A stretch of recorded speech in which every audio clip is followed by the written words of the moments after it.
Boa noite, senhores vereadores, os presentes aqui na casa, funcionários, população que ouve e assiste em casa. Eu também quero comentar um pouco a repercussão sobre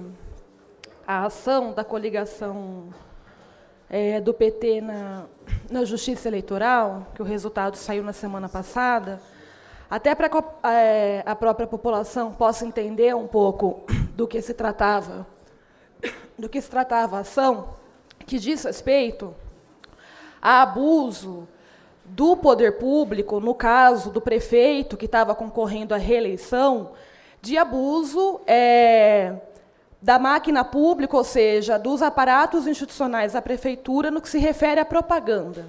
né? E isso tem uma lei que ela vale, não vale para um, ela vale para todo mundo, na medida em que, dentro da disputa, aquele que concorre se sente prejudicado, ele tem o direito de recorrer, e aí a justiça é quem tem que avaliar se procede ou não. Eu trouxe aqui 2 exemplos que eu gostaria que fosse passando no slide, por exemplo. Um diz respeito a uma divulgação no site da prefeitura, no dia 27 de setembro, ou seja, praticamente 10 dias aí à véspera do período eleitoral, que divulgava o teste com ônibus híbrido, um ônibus maravilhoso, lindo, segundo informado nessa matéria, que tinha um acordo da CTA com a Volvo. Esse ônibus foi para linhas populares, a população andou, viu, ou seja, cria expectativa, achando que a prefeitura vai implementar essa medida, e o que a gente vê hoje pode passar é uma situação muito diferente dessa que foi vendida, que chega ao ponto da população de um bairro bastante carente aqui na cidade de Maria Luísa, a população quase bota fogo para ver se consegue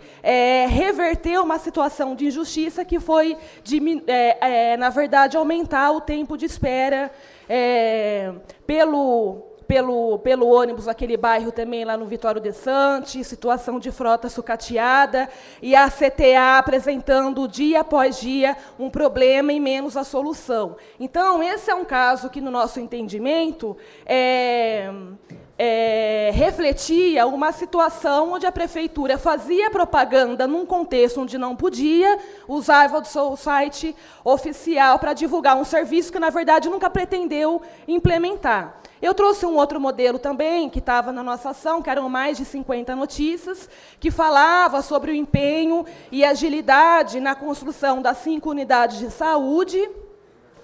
que foram conseguidas, inclusive, com apoio do deputado estadual Edinho Silva, e a gente sabe que até hoje nenhuma delas foi inaugurada, 2 se encontram em situação de abandono, 2 estão terminadas, mas a gente sabe que a prefeitura não tem nem como colocar profissional para trabalhar lá, por isso não estão funcionando. É a isso que a gente se referia, de uma situação que pode provocar desequilíbrio nas eleições. Em primeira instância, não deu nada, a justiça julgou improcedente, recorreu, foram multados em R$150 mil o prefeito, o vice-prefeito e a coligação, e o que a gente vê desse processo todo é que as pessoas, incluindo o prefeito e os seus parceiros, foram comer pizza para comemorar o resultado desse processo. E aí a gente vê, inclusive, uma nota do PMDB que rebate um artigo do deputado Edinho Silva, criticando a posição da imprensa local, em especial a jornalista Madalena, que aproveitou do resultado desse processo para poder tripudiar, ou, de repente, se vingar, enfim, da pessoa da nossa companheira Marcelia e do presidente do PT, André Agatti, onde, nessa nota, inclusive, o PMDB rebate a nota que foi escrita pelo Edinho, pedindo para o deputado descer do palanque. E, assim, eu penso que de uma dissimulação tão absurda, porque, em que pese a gente saber que, do ponto de vista dos projetos, a divergência aqui em Araraquara entre o PT e o PMDB, o deputado Edinho Silva já deu mostras e mais mostras do seu compromisso com a cidade de Araraquara, inclusive articulando recursos, programas e projetos para que a prefeitura possa implementar, além do apoio às entidades que dá. Então, se tem alguém que não deixa o prefeito trabalhar nessa cidade, é a própria consequência daquilo que foi feito há 4 anos e que hoje ele tem dificuldade em manter. O que não deixa o prefeito trabalhar aqui em Araraquara, por exemplo, é compor o governo com indicação política, com gente que não tem, muitas vezes, qualificação para ocupar determinados cargos, que acaba tendo como consequência o assunto que eu trouxe aqui nessa tribuna na semana passada, que é a perseguição abusiva a funcionários públicos, e, na grande maioria, subordinados a cargos de indicação política, de apadrinhamento político, que está resultando num processo que o Ministério Público do Trabalho move contra a Prefeitura de Araraquara para investigar processo administrativo abusivo. Então, esse é o tipo de trabalho que tem não só um reflexo no nosso bolso, como no caso dos agentes da vigilância que foram reintegrados e vai ter uma multa milionária que a prefeitura vai ter que pagar, mas reflete também no desempenho do serviço público, porque se a gente não tem planejamento e no serviço público precisa ter gente qualificada, e a gente tem um quadro de servidores muito bem qualificado aqui na Prefeitura de Araraquara, e isso é que tem reflexo que não deixa o prefeito trabalhar. É dívida acumulada porque gastou mal, porque faltou planejamento. Eu não estou com o dado aqui, eu não vou falar na próxima sessão. Se a gente for contabilizar só nesse ano os projetos que vêm, que fazem remanejamento de crédito, o que é natural num determinado período do governo, mas a gente votou logo no começo do ano, crédito para a saúde, para gasto com material permanente. É a prova de que não tem planejamento. Como é que você vai votar esse tipo de projeto em abril,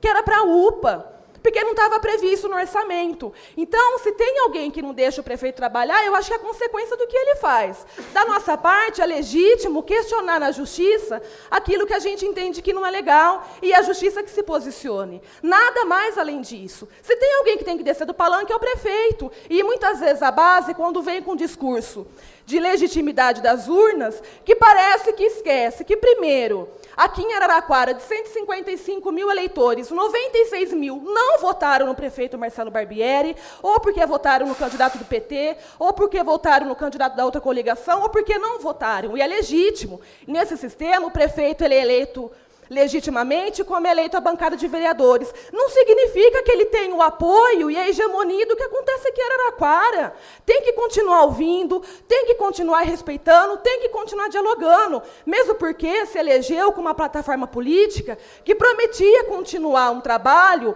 onde a democratização do poder público ela era central. E que hoje, muitas vezes, a gente não vê acontecendo. Projetos importantes aqui na cidade, que acontecem à revelia, muitas vezes, do que pensa a população, ou, muitas vezes, à revelia daquilo que deveria ser prioridade, que é aquilo, por exemplo, que a população